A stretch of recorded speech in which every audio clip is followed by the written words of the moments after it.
you know, I mean, food. I wake up, food.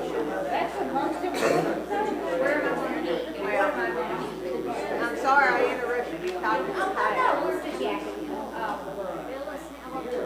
That beef request, that's in the way. Yeah, that's where you went. That's the time you went to the dentist and you just ate banana pudding. That's right. It's good though. I don't know if I'm going to go, but I'll let you know. Oh, well, whatever. I know. Just whatever. Whatever I'm flavor you fixing to go to like. Florida. I got to stay for a month. Oh, okay. Gotcha. Yeah, I might want to go Waterstein or something when I get down there. I'm going to go Waterstein. I figured you want to.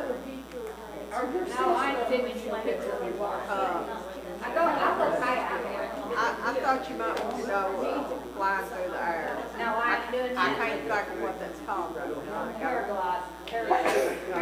Yeah. Sailor. Paraglide. Parasite, yeah.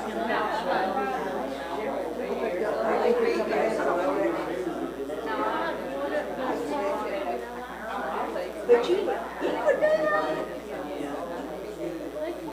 Oh, yeah. I got in one. Me one. I ain't never been. I ain't going to. But I'm not going to be up in that with it hanging on or something. Flying over those. Baby get to come home. Yeah, Daisy. Yeah. She came home yesterday. I wonder if this is going to be a problem. We're not sleeping. The dinner is all sick. Just one, two. You can hear the other mics? Yeah, okay. I'm going to have them too.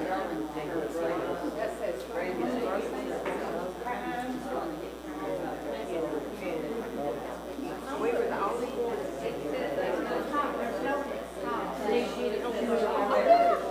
Boy, look, Bill got mad. Well, got mad.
Good morning.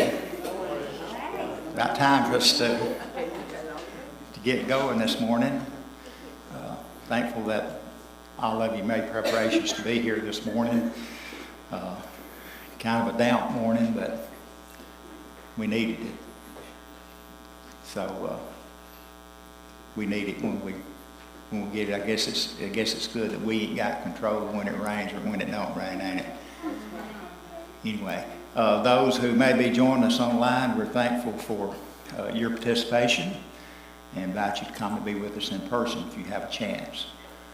Before we get into our little bit of announcements this morning, I didn't do it last week because I forgot to. Week before I asked, if you would, if you were reading the scriptures, if you wouldn't mind using the microphone. And Jeff has agreed to be the runner. When I asked you if you would like to read, if if you don't mind using the microphone, if you would just raise your hand. Do what? I said, it helps all of us. Yeah, because you can't, if you don't have that microphone, most of you are not going to be able to hear. Well, the ones with the hearing aids will be able to hear because it should be coming through it also. But anyway, if you don't mind reading it over the microphone, please let me know. We'll get it to you. And this will help the people out in that are watching it online. Because you can't hear nothing online. No. But anyway, again, glad to have everybody with us this morning. We'll continue our study of 1 Corinthians chapter 13 on love in just a few minutes. Any announcements that we need to make? Does anyone have an update on Sister Melba? No, she is. She is at home. And I think, of course, they're requiring somebody to be with her pretty much around the clock. So let's remember Sister Melba and all of her family also. Okay. Margaret Parker, that went to North Carolina, she's in assisted living. She was carried to the hospital last night. She has COVID and RSV. Wow. So, Okay. Margaret Parker went to North Carolina anyway. She was in assisted living. Said she was carried to the hospital last night. And said she has COVID as well as RSV.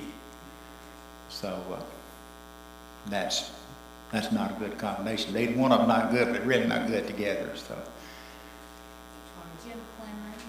Jim Clemens has gone to rehab, J.W. Summer. He is doing much better. yeah, I talked with his sister Vaughn. Who? Emily. We actually went, I guess a couple of weeks ago now, when Miss Melvin was supposed to have her surgery.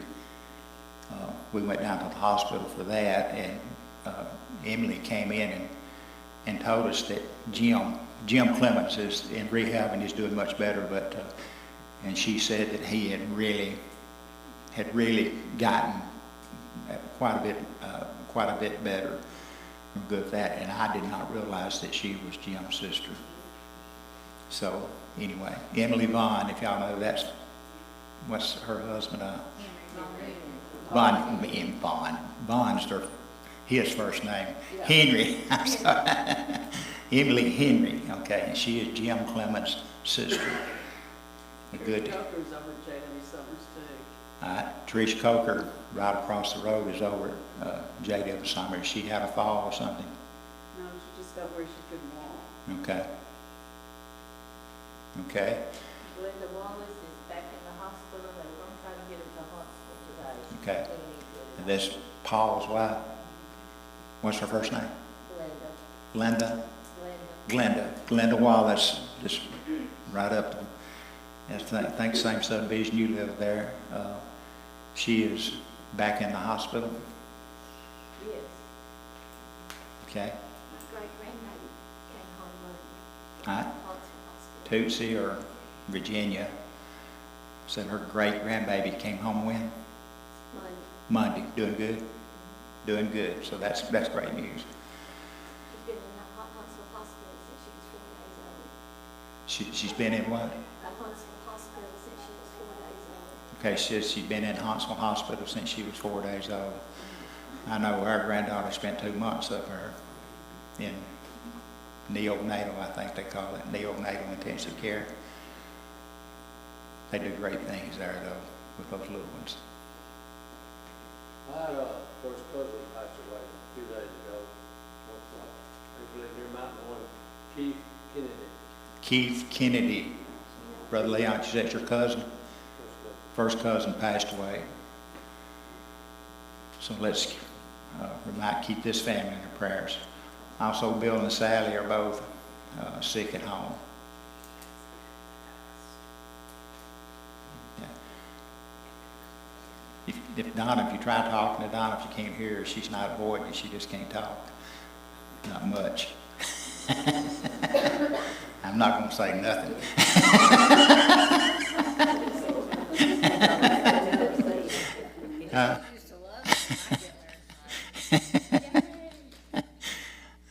At least she went to the, she ran over to the quick med this morning before she came in, and instead they gave her a steroid shot. Says she's just got laryngitis. She feels fine, but she's coughing every breath at times, you know. So anyway, anybody else? Okay, so at the appropriate time, Brother Noel's going to lead us in a prayer and just ask him to remember those who are sick. Brother David Quillen has agreed that he would lead us in some songs of his choice. So if there's nothing else, I'll turn it over to Brother David. You want the prop?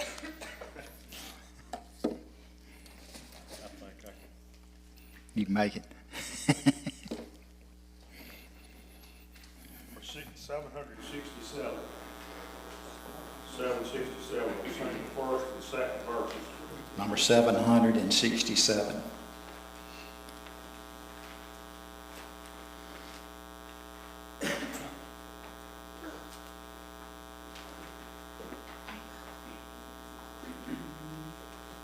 In the hour of trial, Jesus, plead for me.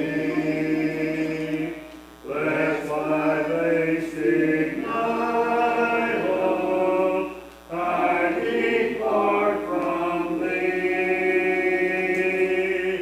When thou seest me waver, with a look recall,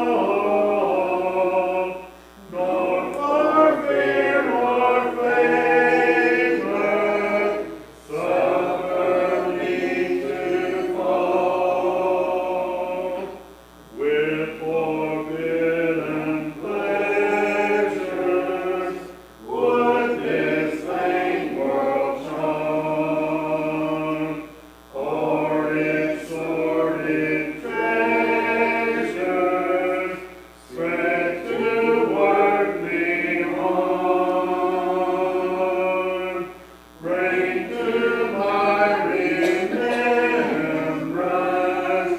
sad Gethsemane, or in darker semblance cross round Calvary.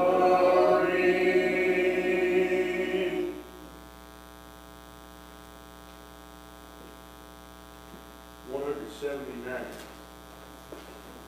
179. Number 179.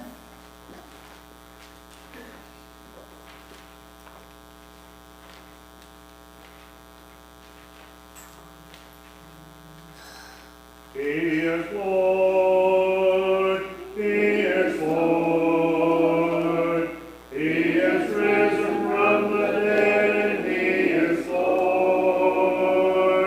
Every knee shall bow, every tongue confess.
May the elders, the deacons, and the leaders of the church help them to always make godly decisions.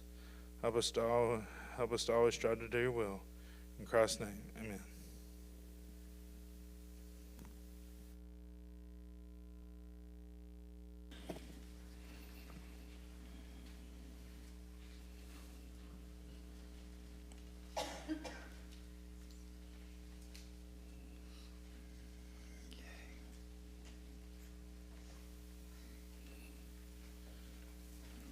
Okay, I think I got the right one on there. Again, welcome to our class this morning. And also, remember, if you would like to read and use the microphone so that everybody can hear you, we appreciate that. If you'd rather not, then that will be okay too. Just continue and read. And if you would, like I say, if you would like to read, if you'd raise your hand, Jeff will bring the microphone to you. Jeff doesn't say HH2 on the. Okay. All right, we got to last Wednesday morning. We're on the second page. Got down to under Roman numeral number 7, under the topic of puffed up. And I've got it marked that we got down to letter E on that. We'll review just a little bit what we have talked about in the last 2 to 3 weeks. Last week we started off talking about the subject of vaneth, and that means to boast or brag or make a vain display of one's worth or attainments. And in letter D there under Roman numeral 6, we had that word windbag used there. And what did we say that was? Full of what? Full of hot air. Makes a noise, but it ain't much. Don't get much good from it. Okay, nobody's ever, I know, has ever seen anybody that was full of hot air. Okay, it tells us that we shouldn't be people to boast. We talked about the guy that was the rich farmer was going to tear down his fields and build bigger, turn down his barns and build bigger barns because he had an abundant crop. But what did he say he forgot to do?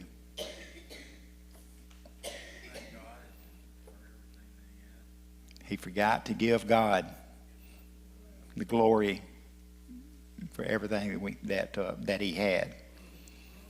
And it was taken from him, wasn't it? God said it would be taken from him. Okay, we talked about the story of the guy that was going to do this or do that, but he forgot to say if it was God's will, he would do this or that. And in that section of scripture from James chapter 4, James, writing by inspiration, said life was like a what? Like a vapor. It's here for just a little bit, and then it's gone away. And when you look at people that are fortunate enough or to live to be in their 90s, even a few into their hundreds, in view of eternity, that's a short time in it. That's a vapor. You know, I turned 69 this past August, and it don't seem like it was that long since I was 9. But it goes away quick. It seems like it's in high gear now too. Did somebody over here say something? Goes fast. Goes fast. Okay, like I say, that was bonnet. Then we talked about being puffed up. We read from Luke chapter 18, verses 9 through 14.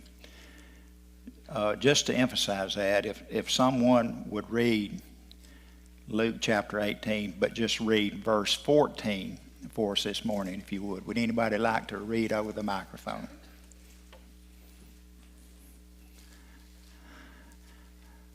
So many of you got your hands up, I can't tell which one to pick. Would someone read it over the microphone?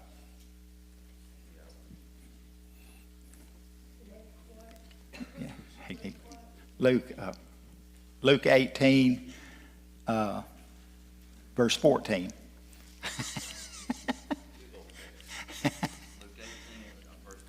Yeah. Luke 18, whoa. Luke 18, verse 14. I tell you, this man went down to his house justified rather than the other. For everyone who exalts himself will be humbled, and he who humbles himself will be exalted. Okay. The point that I wanted to re-emphasize, we did this last week. That last part of that verse said, everyone that exalts himself will be what? He will be humbled. And everyone that humbles himself will be exalted. Of course, this is, I think, with the parable of the Pharisee and the publican, I guess it was. And the Pharisee was kind of, as the old saying goes, he was kind of full of himself, wasn't he? You know, he said, I do this, or I'm like this. And he said, I thank God that I'm not like this publican. But the publican said to do what? Said he was a sinner. And Christ told him, said, he was the one that went away justified. Okay. So remember again, the exalted will be humbled. The humble will be exalted. Okay. Anything up to where we're at today on letter E that we've talked about the last 2 or 3 weeks? Okay. Still talking about being puffed up. Letter E there says some, even Christians, think too highly of themselves. And I think that's not just in church, but that's a major problem in the world today. We have a lot of people, and unfortunately even Christians, who think too highly of themselves. Just to give, I guess, maybe an opposite example of that, let's turn over to Acts chapter 10, and someone read verses 24 through 26.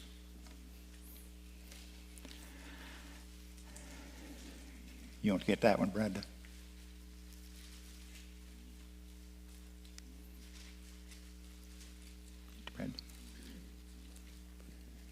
Acts chapter 10, verses 24 through 26. And the following day they entered Caesarea. Now Cornelius was waiting for them and had called together his relatives and close friends. As Peter was coming in, Cornelius met him and fell down at his feet and worshipped him. But Peter lifted him up, saying, Stand up, I myself am also a man. Okay, so this passage here from Acts chapter 10, verse 24 through 26, what's the main, I guess, the body of Acts chapter 10 dealing with? Conversion of who? Cornelius. Okay, if you remember from the scriptures prior to what Sister Brenda read here, we find that Cornelius was a just man, and he wanted to know what he would need to do. So God, through visions to both of them, to Peter, where Peter had the vision where the sheet came down with all the animals in it. He was hungry. He said, he was told to rise and eat. And he said, not so, Lord. I don't eat anything that's on what? And what was he told in the dream? What God has cleansed or made, don't get offered to you. It is holy. And so he was told to go to Cornelius, which he did. And Cornelius, at the same time, basically had the vision, and he was told someone would be sent to him.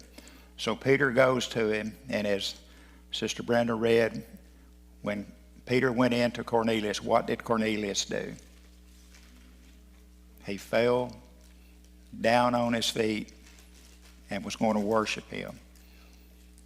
And Peter picked him up by the hand.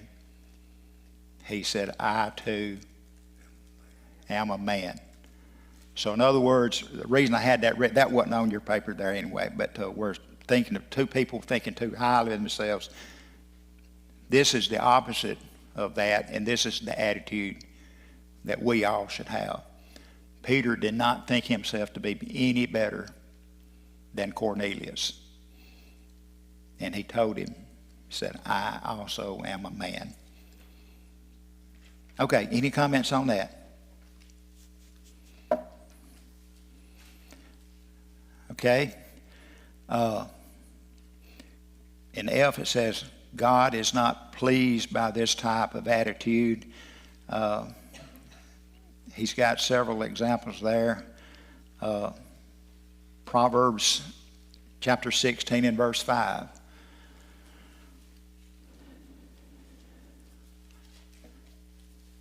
If someone would like to turn to that and read that.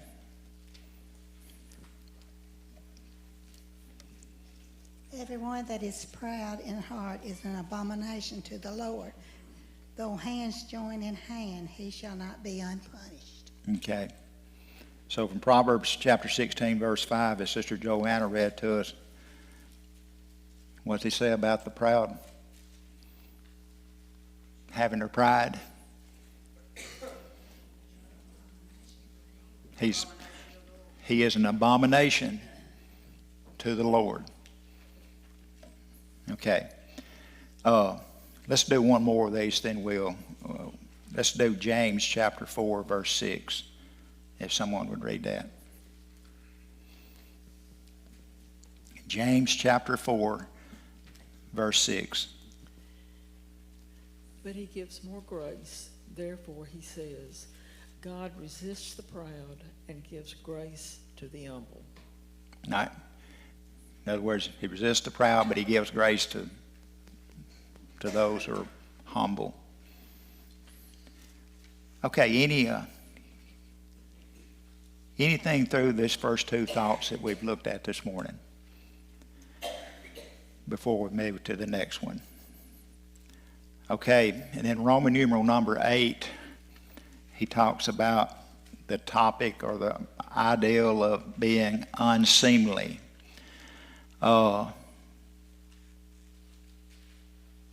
Look that definition up, and it says it's behavior that is inappropriate, it's indecent, or it's unbecoming, a departure from the moral and proper conduct expected of believers. So it's inappropriate, indecent, unbecoming, unmoral, and it's not proper conduct that should be expected of us as believers. Okay? We'll look at this. This is from 1 Corinthians chapter 13, verse 5, where it says, love doth not behave itself unseemly. Love does not, yes. Rudeness? Rudely, okay. Sister Barbara says that New King James uses the word rudely instead of unseemly. Okay?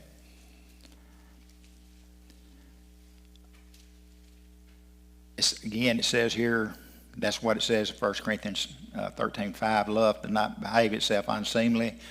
And again, if any of you are new to the class, I think most have been in long enough, I try to remember to let everybody know this while we're in the class.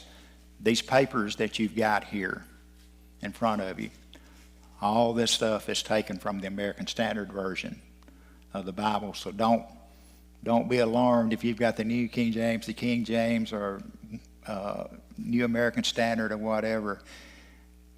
If you see a word that's maybe it's different, but basically the meaning or the thought behind it is the same. Okay? And it says in B, said this word may be defined as out of bounds behavior. And what do you think that means when it says it's out of bounds? What? Inappropriate. It's inappropriate, especially maybe for the setting that you're in, you know. Of course, most of these items here, from what we read the description, I would hope that we would never get in a setting where it would be appropriate to be unseemly. Okay? Someone turn to, let's see, 1 Corinthians chapter 7 and read verse 36 for us, please. 1 Corinthians chapter 7, verse 36. But if any man think that he behaveth himself uncomely toward his virgin, if she pass the flower of her age and need so require, let him do what he will. He sent us not. Let them marry. Okay. Brother Travis read to us from 1 Corinthians chapter 7, verse 36. And I'd like to make just a couple of comments from what is said about that in verse 36 from a commentary. Let's see who did this one. This commentary was written by Brother David Lipscomb many years ago. This is from the Gospel Advocate commentaries. It says again, talking about, when I first read that, I thought, I was reading that the wrong way. And I thought, that don't sound like that would be the thing to do. But it says, but if any man, and we got to remember, I guess this is from history, in the day and time when this was written by Paul, the father, it says here, he disposed of his daughters in marriage without consulting them. And his will was the law on the matter. In other words, during the time of this writing, the father basically picked who his daughter was going to be married to. Basically an arranged marriage. Yeah. Yeah. No choice on the part of the daughter. But anyway, he says if he thinketh he behaveth himself unseemly toward his virgin daughter, says here his comment is, if he thinks he treats her wrong in withholding her from marriage, exposing her to a temptation to sin with her lover or boyfriend or whoever, he's bringing on her the temptation of it. And then says if she be past the flower of her age. And I wanted to read that to see what his thoughts were on that.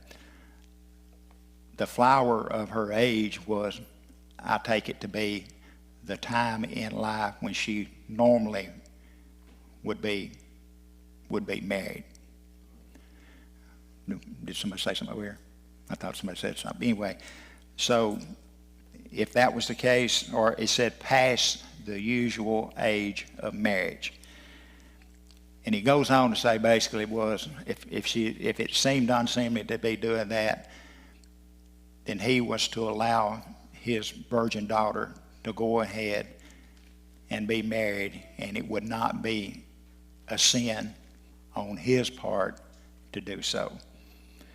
In other words, basically, if there was temptation for the daughter, then it probably would be best to let her go ahead and marry. Anyway, that's the part where I wanted to talk about where it used that term unseemly in that verse also. Okay. This one, you guys can chime in on this. It said, list some disgraceful things Christians should try to avoid. Lust. Is that what you said? Brother Noel said lust. Drinking, swearing, Right. dressing inappropriate. Right. Sister Amy said drinking, swearing, dressing immodestly or inappropriately. You morals, you have no moral values.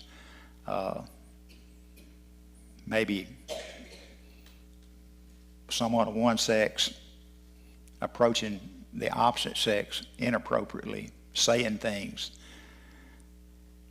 Any of these things would be some disgraceful things that Christians should try to avoid. Envy. Basically, most of these things that we're talking about here. But this on those unseemly things that as a Christian we shouldn't do. Why, other than just the fact that a Christian shouldn't do them, what are we being for people around about us? A bad example. And we talked about in earlier classes, and I firmly believe this, that example is the best form of teaching that you can do. I think that's what Christ is talking about when he says, let your light so shine that others round about you may see your good works. Okay, so you are an example, and if you don't believe you are, those of you who are fortunate enough to have kids or have had kids or grandchildren, say or do something sometimes and see how long it takes before it gets repeated. Especially if you do it on a repeated basis, or just you're mad. I mean, and not necessarily bad stuff. Like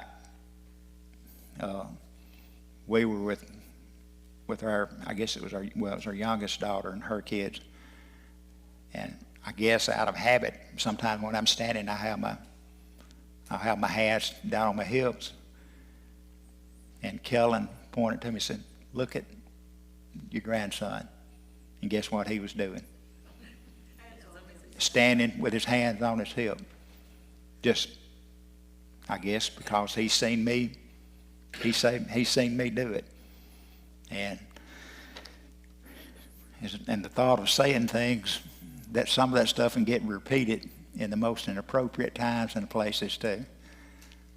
Because they have no concept that what they've heard is bad.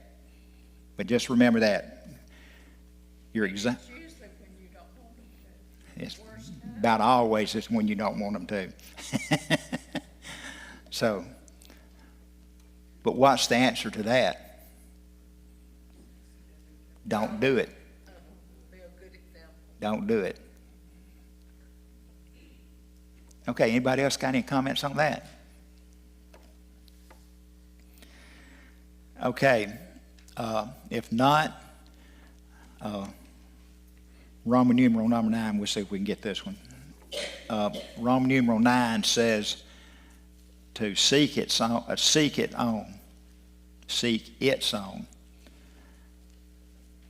but the verse says love, what's it say here?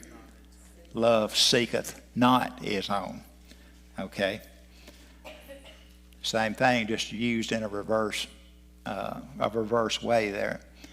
And this is from 1 Corinthians chapter 13, verse 5, which is basically what we just read. A part of it is, let love seeketh not its own. Okay, I looked this up on Google, and it says that love is selfless and not selfish.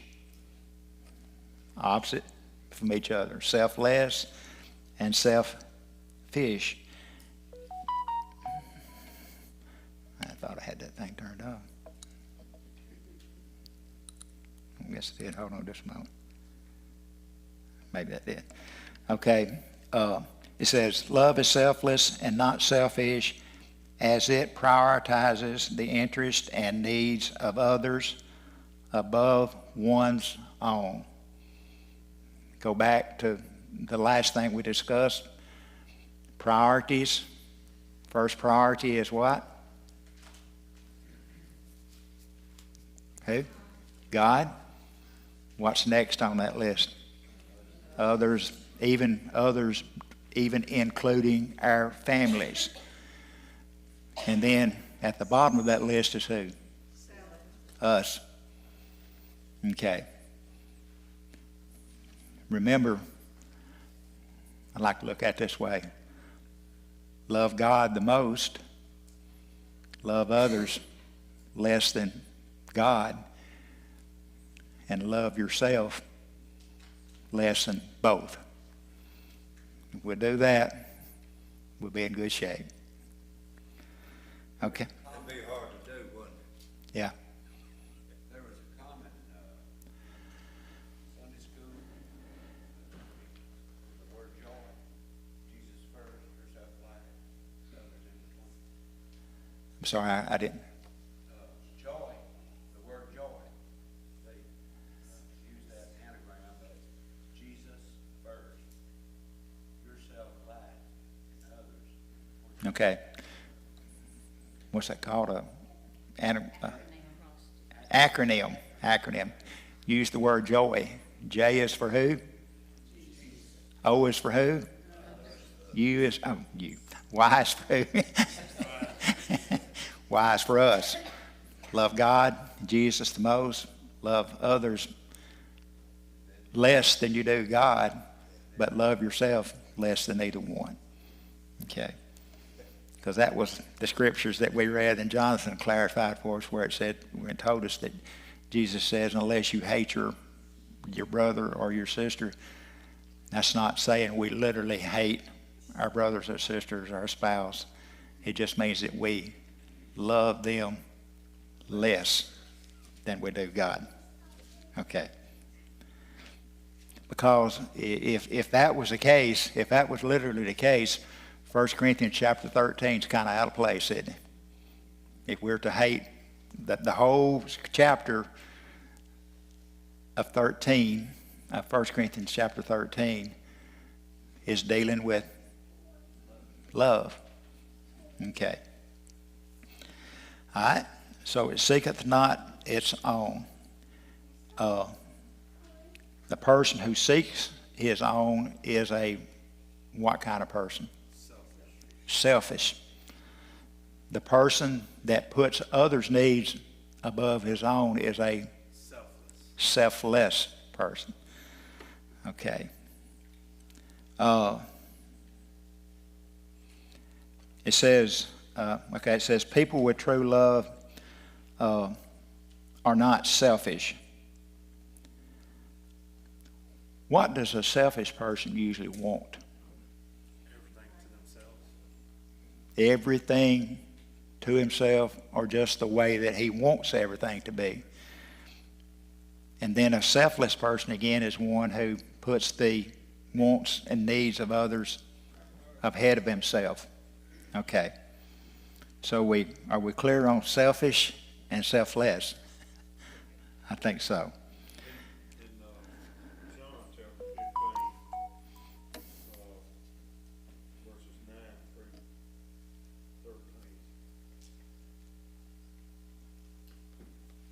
Go ahead. Oh, I figured everybody could hear me anyway. As the Father hath loved me, so have I loved you. Continue in my love.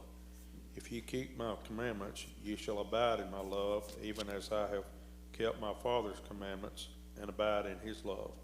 These things have I spoken unto you, that my joy might remain in you, and that your joy might be full.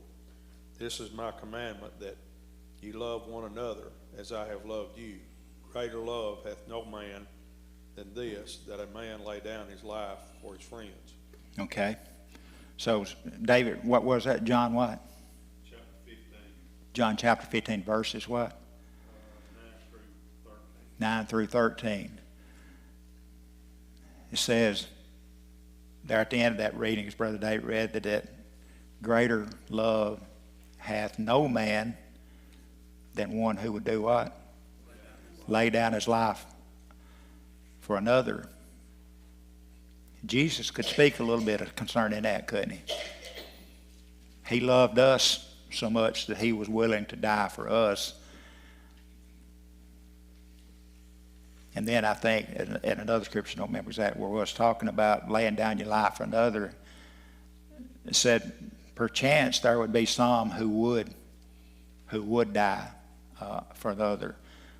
Y'all may have had relatives that was been in the Army and wars or Air Force and Navy or whatever.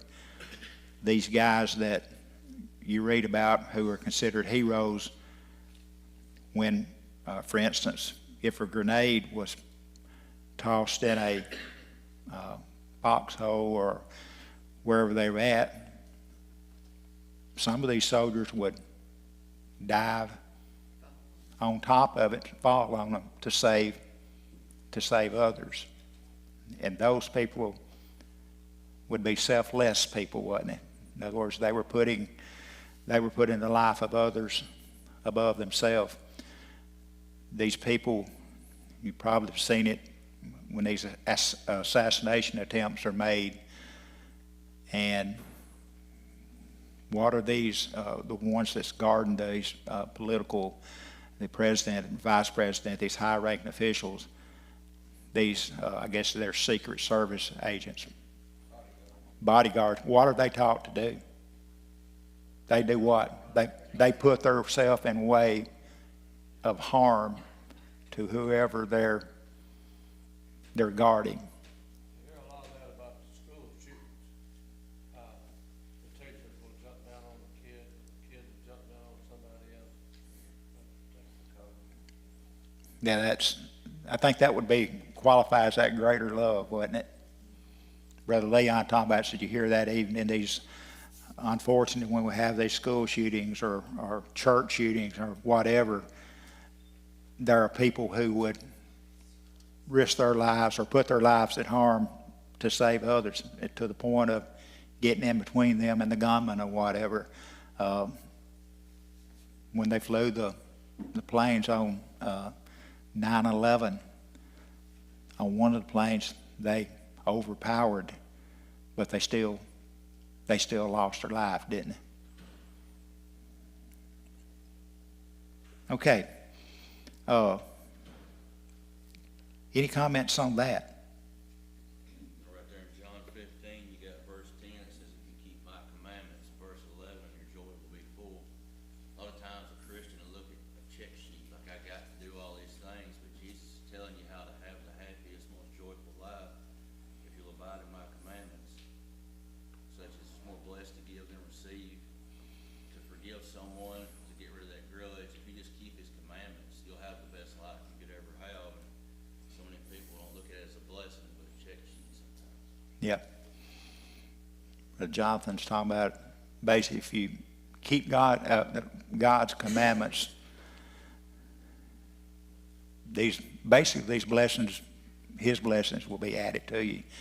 And what's the ultimate blessing of doing what God says? Home in heaven. And the opposite of that is a home where? Okay. Okay, I appreciate those comments. Let's see here. It says, selflessness was desperately needed at Corinth. This is a little, someone read 1 Corinthians chapter 14 and read verse 4 for us, please. He who speaks in a tongue edifies himself, but he who prophesies edifies the church. Okay, so here's the contrast between doing something for self and doing something to edify, what was it? Edify the church.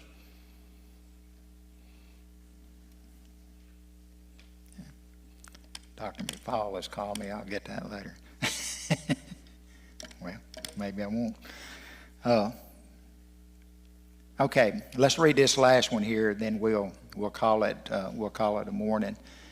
It says, "What damage can selfish actions cause?" Someone like to make some comments on that? Keep somebody from wanting to come to church and wanting to be saved or be baptized. Yep. Noel says it can prevent someone maybe from coming to the services, maybe even to the point of never obeying the gospel. Something else here. What else?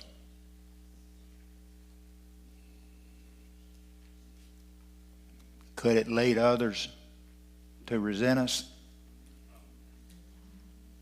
And also not to trust us, maybe?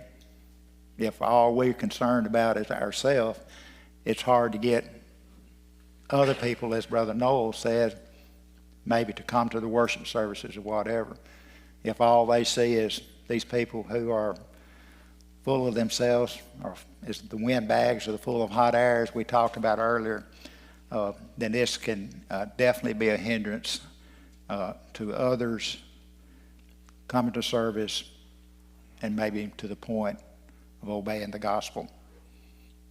Any comments on this? And we'll stop at this point here, and we'll pick up with Roman numeral 10 next week, will be the 15th.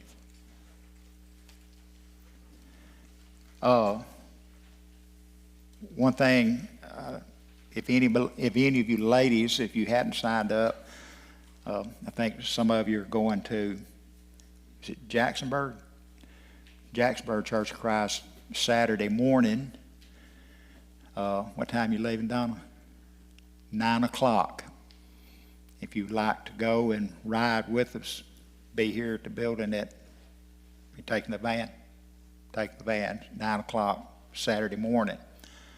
Also, if any of you men, any of you men would like to come to the men's breakfast Saturday morning, you're all welcome to that. And that is at 8 o'clock Saturday morning. So again, Start cooking at 7, probably 7. yeah, or before. But anyway, the main thing starts at 8. that thing that we all like to do is it starts at 8. That's So that's not the main thing. It's getting it ready is the main thing. well, it's here in the fellowship hall, 8 o'clock. Any of you guys don't have to be a part of this congregation here. Sign the list. There's a list right back here on the round table. That's our bulletin board back there at the round table. Of course, it is the easiest thing to see back there. When you talk about the round table, it ain't no doubt what we're talking about. But if you would like to come to this breakfast, there's a list there. Please sign it. We really need to know how many is going to be here in order to know how much food to buy. So if you'd like to come to that Saturday morning at 8 o'clock, sign the paper. If you'd like to go to Jacksonburg to the ladies' day at 9 o'clock, you don't have to sign on paper, do you? You do? There's a paper on the round table for that. So just sign that if you'd like to go to that and be here at 9 o'clock. Anything before we're before we're dismissed? Okay, some of us will be going to Curtis's, I'm sure, here in a little while. If you'd like to come out there, you don't have to sign a list. Just show up immediately after we're dismissed here. Anything? Okay, Brother Teddy, would you dismiss us? Again, our most gracious Heavenly Father, we're so thankful for the love and long suffering that you have into us. We know, Father, that you are the true and living God. We ask you, Father, to be with us as we depart. Thank you for Jim, Danny, and the lesson and all that we spoke of. We ask you, Father, to be with us as we depart. Bring us back next Wednesday. In Jesus' name, amen. Again, thank everybody for being here this morning. Thanks for your participation, those who are reading.